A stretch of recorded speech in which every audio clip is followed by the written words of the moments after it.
آداب ناظرین، ہر پل کی خبر پل بھر میں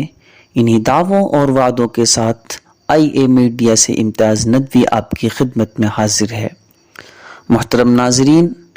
ملک کے سب سے باوقار اور متحدہ platform all India Muslim personal law board کا 2 روزہ 27واں اجلاس آج بتاریخ 20 نومبر صوبہ اتر پردیش کے شہر کانپور میں منعقد ہو چکا ہے۔ ذرائع کے مطابق آج کے اس پروگرام میں بورڈ کے اہم عہدوں پر انتخابات ہونا تھے۔ وہیں اس بات کی بھی تصدیق کی جا چکی ہے کہ مفکر ملت حضرت مولانا محمد رابع حسنی ندوی صاحب کو اتفاق رائے سے بورڈ کا صدر منتخب کر لیا گیا ہے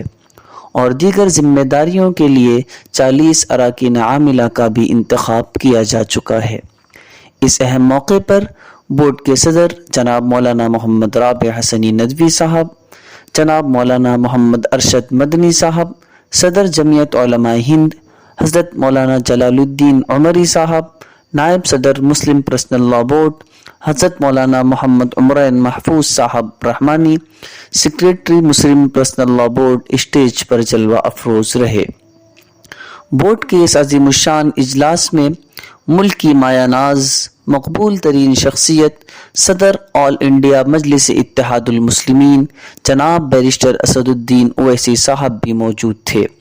شہر بھوپال سے رکن اسمبلی جناب عارف مسعود صاحب نے بھی اجلاس میں شرکت کر قوم کے تئیں اپنی بیداری کا ثبوت دیا۔ اسی ذمہ داری کو نبھاتے ہوئے شہر بھوپال سے بورڈ کے رکن عاملہ جناب مفتی مسیح عالم صاحب قاسمی نے بھی اپنی حاضری کو یقینی بنایا اور ہندوستان کے معروف شخصیت مولانا خلیل الرحمن صاحب سجاد نعمانی نے اپنی شرکت سے محفل میں 4 چاند لگا دیے۔ پیش ہے یہ خاص رپورٹ۔ اور آپ آئیے تمل ناڈو سوشل میڈیا کا جو ہے آپ کی طرف سے بورڈ کے علماء کی طرف سے اگر 2 ہفتے میں ایک بار ایک کامن سوشل میڈیا میں ایک میسج جائے گا، کیونکہ ابھی ریچ کافی افیکٹو ہے، ہر ایک کے ہاتھ میں اسمارٹ فون ہے اور انٹرنیٹ کا ریچ ہے، تو آپ کا اگر کنٹینیوس میسج جاتا رہے گا تو ہم کو یوزفل ہوئے گا۔ اور